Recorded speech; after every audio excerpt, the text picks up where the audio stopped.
ले लो मुरली गुणों का गहना है, शिव ब्रह्मा समान तुम्हें बनना है, आत्म अभिमानी बन के रहना है।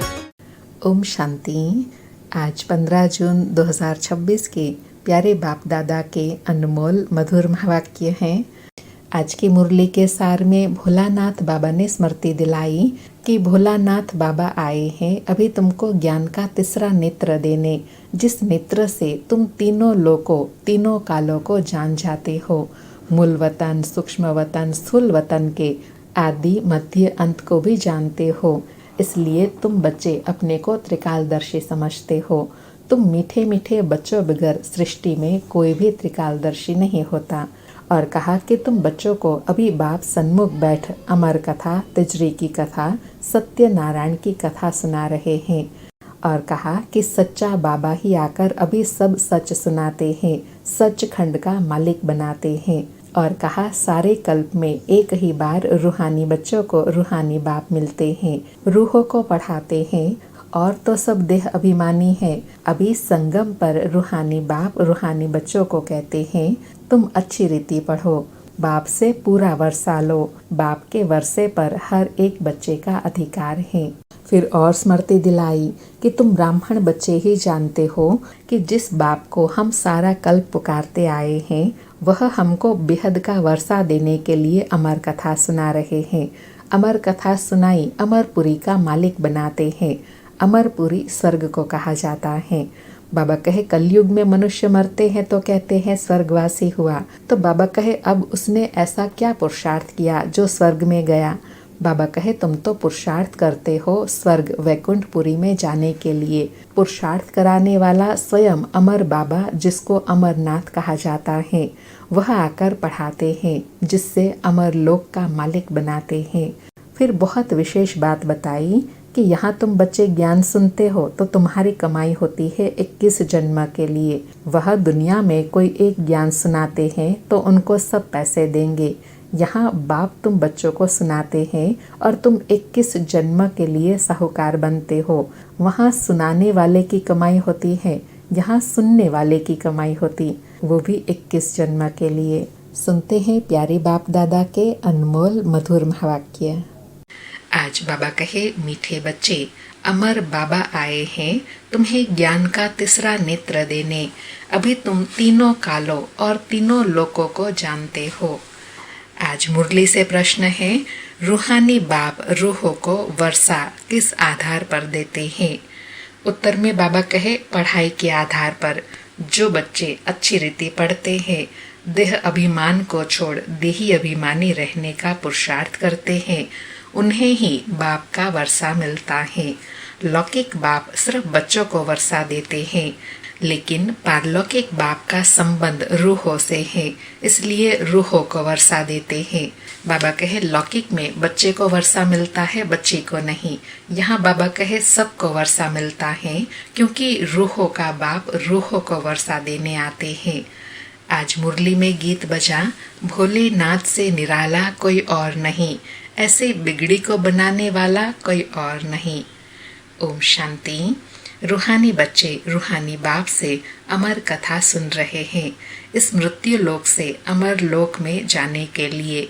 निर्वाण धाम को अमर लोक नहीं कहा जाता, क्योंकि परम धाम में जीने मरने की बात ही नहीं होती।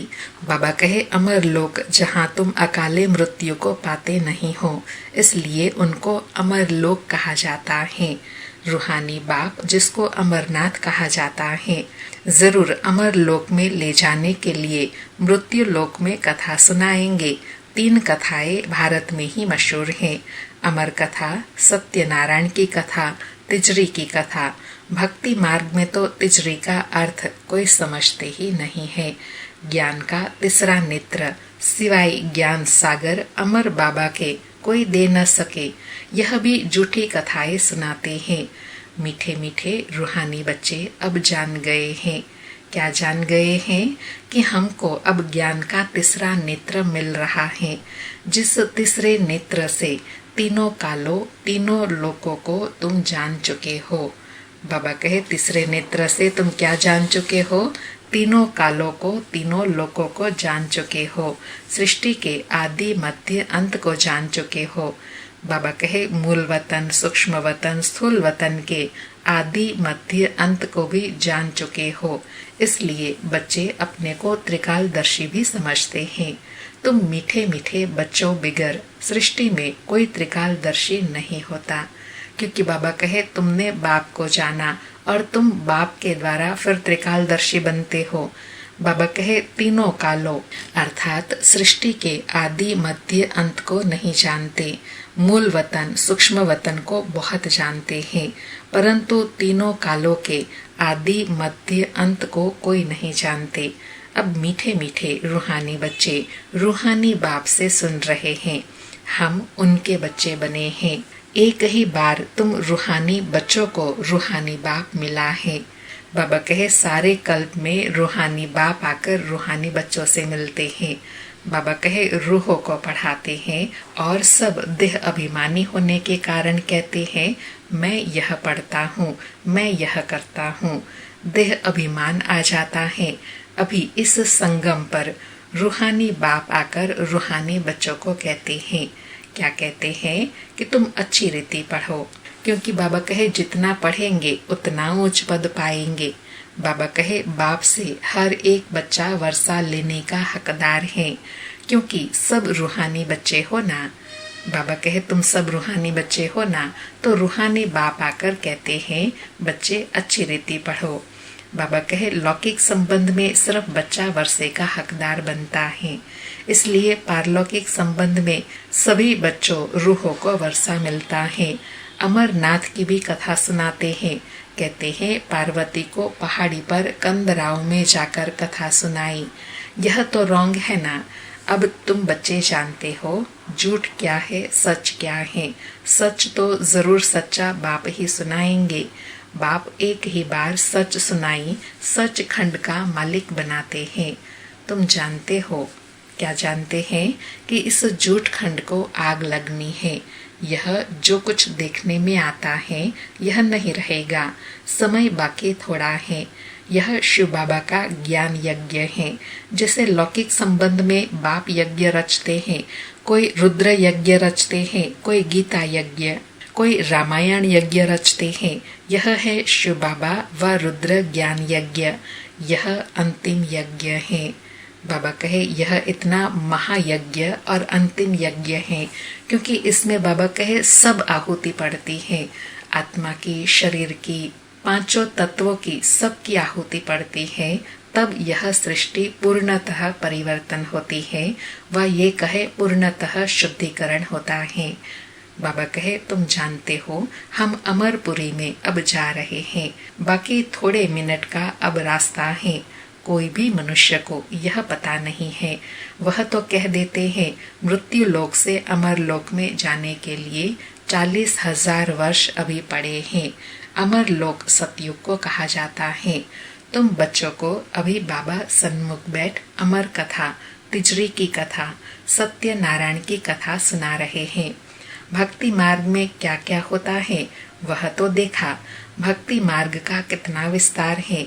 जैसे जाड़ का बड़ा विस्तार होता है, वैसे भक्ति का भी बड़ा कर्म कांड का जाड़ है, अर्थात उसका भी विस्तार बहुत है। यज्ञ, व्रत, नेम, जप, तप आदि कितना करते हैं।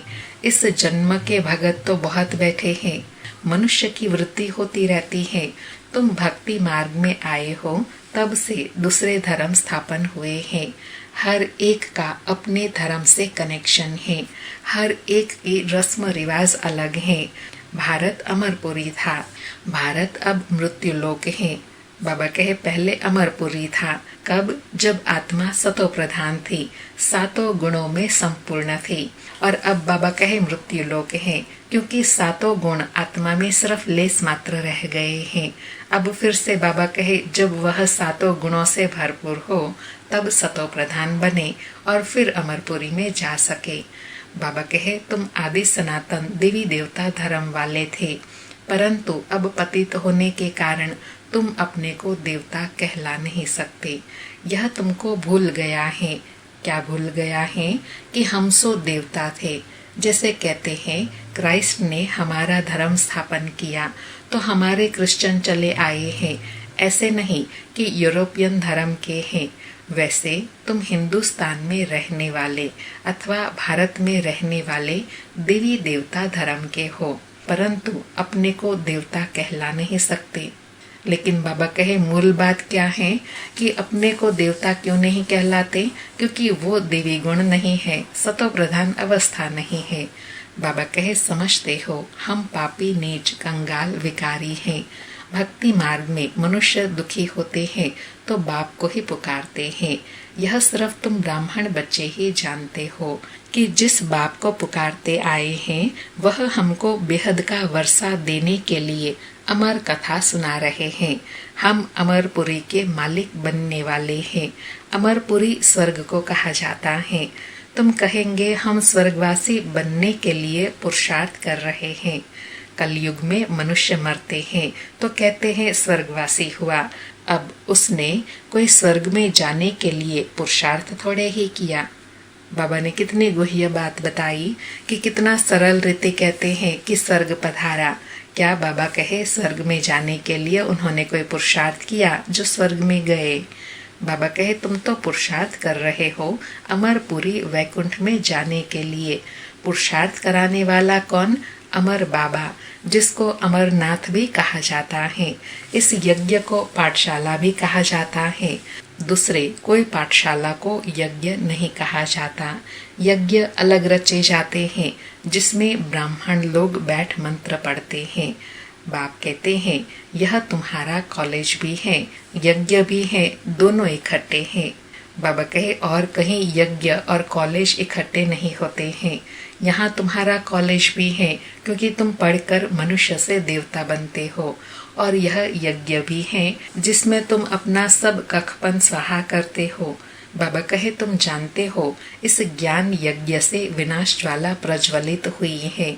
इसमें सारी दुनिया स्वाहा होनी है, फिर नई दुनिया बननी है। इसका नाम ही है महाभारी महाभारत लड़ाई। इस जैसी लड़ाई और कोई होती नहीं। कहते हैं युद्ध में मुसलों से लड़ाई हुई, अर्थात मिसाइल से लड़ाई हुई। तुम्हारे साथ लड़ाई तो है नहीं। इसको महाभारत लड़ाई क्यों कहते हैं? बाबा कहे इस लड़ाई को महाभारत लड़ाई क्यों कहते हैं? बाबा कहे भारत में तो एक ही धर्म होता है ना, मौत तो बाहर है, यहाँ लड़ाई की तो बात नहीं है। बाप समझाते हैं तुम्हारे लिए नई दुनिया चाहिए तो जरूर पुरानी दुनिया का विनाश होगा। बाबा कहे यह सारा परिवर्तन किसके लिए हो रहा है? तुम बच्चों के लिए। जब तुम सतो प्रधान होंगे तो प्रकृति भी सतो प्रधान चाहिए। बाबा कहे तुम बच्चों की बुद्धि में विराट रूप का भी सारा ज्ञान है, यह भी समझते हो। क्या समझते हैं कि जो कल्प पहले आए थे वही आएंगे देवता बनने के लिए। बुद्धि का काम है। बाबा कहे देवता बनना यह बुद्धि का काम है, क्योंकि पहले बुद्धि परिवर्तन होती है। जब बुद्धि परिवर्तन होगी तब कर्म में संस्कारों में परिवर्तन आता है। बाबा कहे समझते हैं हम जितने ब्राह्मण बने हैं अब फिर देवता बनेंगे। प्रजापिता ब्रह्मा भी गाया हुआ है।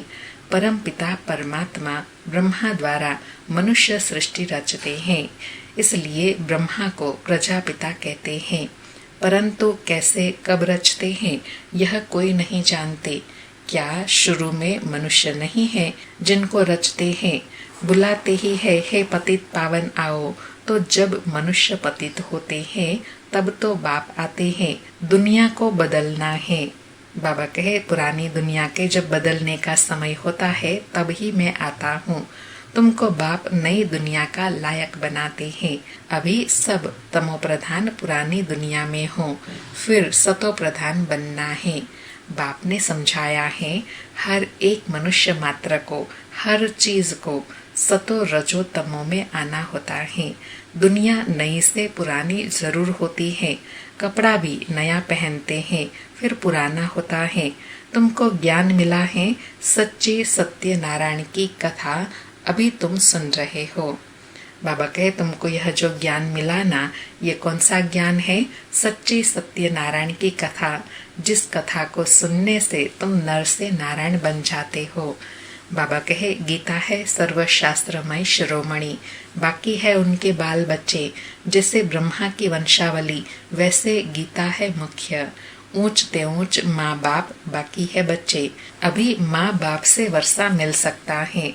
बाबा कहे वर्षा लेने का समय ही अभी है, अभी ही मिल सकता है, बाकी सारे कल्प में नहीं मिल सकता। बाबा कहे बाकी कितने भी शास्त्र पढ़े, कुछ भी करे, वर्षा मिल न सके। करके जो शास्त्र पढ़ते हैं उनकी बहुत कमाई होती है। वह तो हो गया अल्पकाल के लिए। यहाँ तुम बच्चे सुनते हो तो कितनी कमाई करते हो, 21 जन्म के लिए। विचार करो। बाबा कहे विचार करो, तुम यहाँ जो पढ़ाई पढ़ते हो इसकी प्राप्ति कितनी होती है, 21 जन्म के लिए, और वो भी अविनाशी सदाकाल की।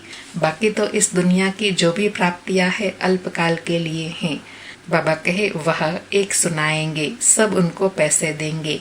यहाँ बाप तुम बच्चों को सुनाते हैं, तुम 21 जन्म के लिए कितने साहूकार बनते हो। वहाँ सुनाने वाले की जेब भरती है। भक्ति मार्ग करना प्रवृत्ति मार्ग वालों का काम है, तुम हो निवृत्ति मार्ग वाले।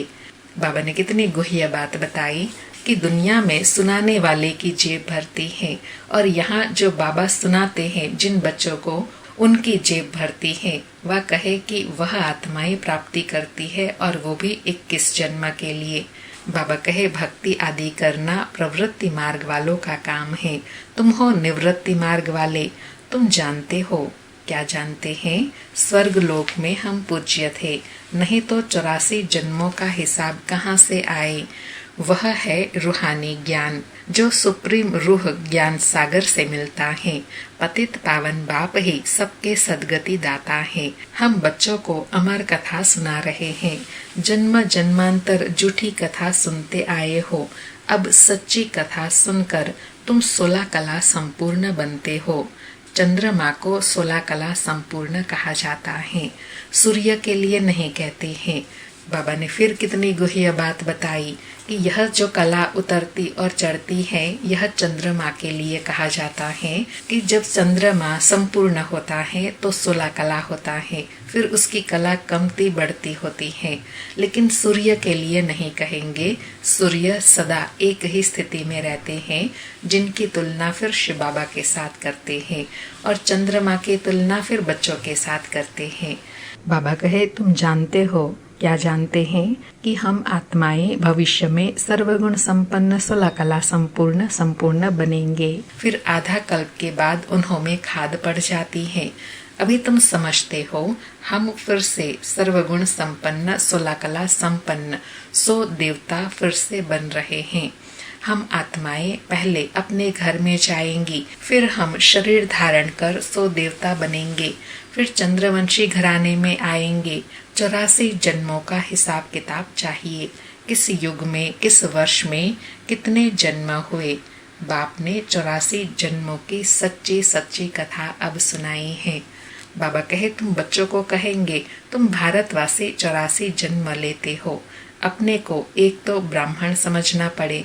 मम्मा बाबा कहते हो ना, वर्षा शिव बाबा से लेते हो, ब्रह्मा बाबा द्वारा।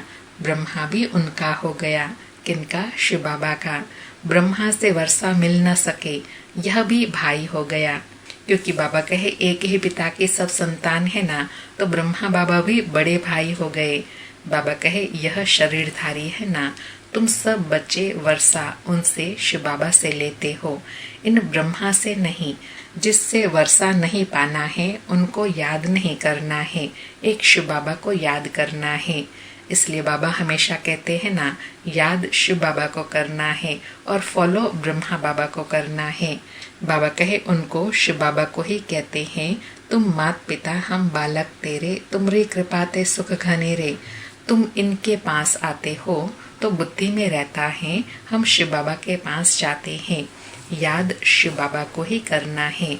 आत्मा बिंदी है, उसमें 84 जन्मों का पाठ नोंदा हुआ है। आत्मा ब्रकुटी के बीच में रहती है, उड़ती भी सेकंड में है। मैं आत्मा एक शरीर छोड़ दूसरा लेता हूँ, ब्रकुटी के बीच में जाई विराजमान होता हूँ। बुद्धि में समझ है। बाबा कहे यह बुद्धि में समझ है, वह ज्ञान है। कौन सा? कि मैं आत्मा भ्रकुटी के बीच में रहती हूँ, मेरा घर परम धाम है। बाबा कहे सतयुग में तो कोई ऐसी चीज देखने की आश नहीं रहती। आत्मा को देख सकते हैं दिव्य दृष्टि से, कोई इन आँखों से देखने की बात नहीं है। भक्ति मार्ग में ही साक्षात्कार करते हैं। जैसे रामकृष्ण का शिष्य विवेकानंद था, उसने बताया है, मैं सामने बैठा था तो उनकी आत्मा निकल मेरे में प्रवेश हो गई। ऐसे कोई होता नहीं है। आत्मा कैसे एक शरीर छोड़ दूसरे में प्रवेश करती है, यह सब बातें तुम बच्चों को समझाई जाती हैं। तो बाबा कहे यह सब अनुभूति की बात है, अभी तुम बच्चे समझते हो। हम अमर लोक में जाने के लिए पुरुषार्थ कर रहे हैं। अमर लोक में हम जन्म लेंगे सतयुग में, वहाँ हम गर्भ महल में होंगे। यहाँ तो गर्भ जेल में बहुत त्राही त्राही करते हैं। अब आधा कल्प के लिए बाबा तुमको सब दुखों से छुड़ाते हैं, तो कितना प्यार से ऐसे बाप को याद करना चाहिए। बाबा कहे जो बाप आधा कल्प के इतने सब दुखों से छुड़ाते हैं, तो ऐसे प्यारे बाबा को कितना प्यार से याद करना चाहिए।